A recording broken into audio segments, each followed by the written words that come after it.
Big boss ಶೋನಲ್ಲಿ captaincy ಟಾಸ್ಕ್ನ ನೀಡಲಾಗಿತ್ತು. ಆ ವೇಳೆ ರಕ್ಷಿತಾ ಶೆಟ್ಟಿ ಮಾಳು ನಿಪನಾಳ ಜೋಡಿಯಾಗಿದ್ದರು.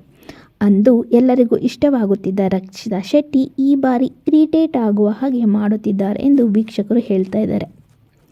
ಕಲರ್ಸ್ ಕನ್ನಡವು ಹೊಸ ಪ್ರೊಮೋನ ರಿಲೀಸ್ ಮಾಡಿದೆ. ಅದರಲ್ಲಿ ಕ್ಯಾಪ್ಟನ್ಸಿ ಟಾಸ್ಕ್ ನೀಡಲಾಗಿದೆ. ಸ್ವಿಮ್ಮಿಂಗ್ ಪೂಲ್ನಲ್ಲಿದ್ದ ಬಾಲನ್ನು ಇಬ್ಬರು ಕೋಲಿನಿಂದ ತಗೊಂಡು ಬಾಕ್ಸ್ನೊಳಗೆ ಹಾಕಬೇಕಿತ್ತು. ಆದರೆ ಯಾವುದೇ ಕಾರಣಕ್ಕೂ ಬಾಲ್ ಎತ್ತಲು ಕೈ ಬೆರಳನ್ನು ಬಳಸಿ ಮುಟ್ಟುವ ಹಾಗಿರಲಿಲ್ಲ. ಮಾಳು ಮತ್ತು ರಕ್ಷಿತಾ ಶೆಟ್ಟಿ ಜೊತೆಯಾಗಿದ್ದರು. ಆ ವೇಳೆ ರಕ್ಷಿತಾ ಮಾಳು ಅವರು ಸ್ವಿಮ್ಮಿಂಗ್ ಪೂಲ್ನಲ್ಲಿದ್ದ ಬಾಲ್ ಎತ್ತಿಕೊಂಡು ಬರುವಾಗ ಕೈ ಬೆರಳನ್ನು ಬಳಸಿಕೊಂಡಿದ್ದರು.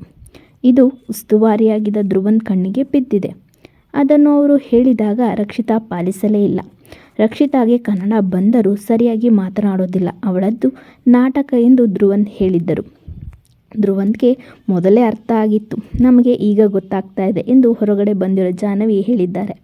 ಅಂದಹಾಗೆ ಸೋಷಿಯಲ್ ಮೀಡಿಯಾದಲ್ಲಿ ಕೂಡ ಇದೇ ರೀತಿ ಅಭಿಪ್ರಾಯ ವ್ಯಕ್ತವಾಗ್ತಿದೆ. ರಕ್ಷಿತಾ ಶೆಟ್ಟಿ ಅವರು ನಿಯಮ ಉಲ್ಲಂಘನೆ ಮಾಡಿದ್ದಾರೆ. ಧ್ರುವನ್ ಮಾತಿಗೆ ತಿರುಗಿ ಬಿದ್ದಿದ್ದಾರೆ. ಅದರ ಜೊತೆಗೆ ಉಳಿದವರು ಏನೂ ಕೇಳಿದರೂ ಹೇಳದೆ ವ್ಯಂಗ್ಯವಾಗಿ ಮಾತನಾಡಿದ್ದಾರೆ. ಆಮೇಲೆ ಸ್ವಿಮ್ಮಿಂಗ್ ಪೂಲ್ನಲ್ಲಿದ್ದ ನೀರಿನಲ್ಲಿ ಕೋಲಿನಿಂದ ಹೊಡೆದಿದ್ದಾರೆ ನಿಲ್ಲಿಸು ಎಂದರೂ ಕೂಡ ಅವರು ಕೇಳಲಿಲ್ಲ. ಕಲರ್ಸ್ ಕನ್ನಡದ ಸೋಷಿಯಲ್ ಮೀಡಿಯಾ ಖಾತೆಯಲ್ಲಿ ವೀಕ್ಷಕರು ಕಮೆಂಟ್ ಮಾಡಿದ್ದು, ರಕ್ಷಿತಾ ಶೆಟ್ಟಿಯದು ತುಂಬ ಓವರ್ ಆಯಿತು. ಕಿಚ್ಚನ ಚಪ್ಪಾಳೆ ಸಿಕ್ಕಿದ ಮೇಲೆ ಇವಳೇ ಯಾವಾಗಲೂ ಹೋಗಿ ನಿದ್ದೆ ಮಾಡ್ತಾಳೆ, ಗಿಲ್ಲಿಗೆ ಮನೆ ಕೆಲಸ ಮಾಡಲ್ಲ ಅಂತ ಡಬ್ಬ ರೀಸನ್ ಕೊಡ್ತಾಳೆ. ರಕ್ಷಿತಾ ಮೊದಲು ಬಂದು ಹೊರ ಕೂರಿದಾಗ ತುಂಬಾ ಬೇಜಾರಾಗ್ತಿತ್ತು. ಒಂದೇ ದಿನದಲ್ಲಿ ಆಕೆಯ ಮುಗ್ಧತೆ ಮಾತು ಮನಸ್ಸಿಗೆ ಇಷ್ಟ ಆಗಿತ್ತು. ಆದರೆ ಆಕೆಯ ಮುಖವಾಡ ಹಾಕಿಕೊಂಡು ಲೆಕ್ಕಾಚಾರ ಇಟ್ಟು ಆಡೋಳು ಅಂತ ಧ್ರುವನ್ ಹೇಳಿದಾಗಲೂ ಕೂಡ ನಂಬಿರಲಿಲ್ಲ. ಈಗ ರಕ್ಷಿತಾಗಿಂತ ಅಶ್ವಿನಿಯವರು ಬೆಟರ್ ಅನಿಸ್ತಾರೆ ಎಂದು ಅರ್ಥ ಆಗಿದೆ ಅಂತ ಹೇಳಿದ್ದಾರೆ. ರಕ್ಷಿತಾ ಬರ್ತಾ ಬರ್ತಾ ತುಂಬ ಓವರ್ ಆಗಿ ಆಡ್ತಿದ್ದಾಳೆ.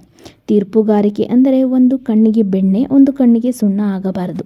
ಕೊಟ್ಟಿರೋ ನಿಯಮಾನುಸಾರ ಅಚ್ಚುಕಟ್ಟಾಗಿ ನಿಯಮ ಉಲ್ಲಂಘನೆಯಾದಾಗ ಅದನ್ನು ವಿರೋಧಿಸಿ ಸೂಕ್ತ ಸರಿಯಾಗಿ ಆಟ ಆಡೋರಿಗೆ ನ್ಯಾಯ ಒದಗಿಸೋದು. ಬಿಗ್ ಬಾಸ್ ಶೋನ ನಿಯಮಾನುಸಾರ ಧ್ರುವಂತ್ ಅವರು ಈ ಕೆಲಸನ ಅಚ್ಚುಕಟ್ಟಾಗಿ ಮಾಡುತ್ತಿದ್ದಾರೆ. ಮನೆಯ ಕೆಲಸ ಕೂಡ ಅತ್ಯಂತ ಶಿಸ್ತಿನಿಂದ ಮಾಡುತ್ತಾರೆ. ಈ ವಾರದ ಕಿಚ್ಚನ ಚಪ್ಪಾಳೆ ಧ್ರುವಂತ್ ಅವರಿಗೆ ಸಿಗಬೇಕು ಎಂದು ವೀಕ್ಷಕರು ಹೇಳ್ತಿದ್ದಾರೆ. ಇದರ ಬಗ್ಗೆ ನಿಮ್ಮ ಅಭಿಪ್ರಾಯ ಏನಂತ ಕಮೆಂಟ್ನಲ್ಲಿ ತಿಳಿಸಿ.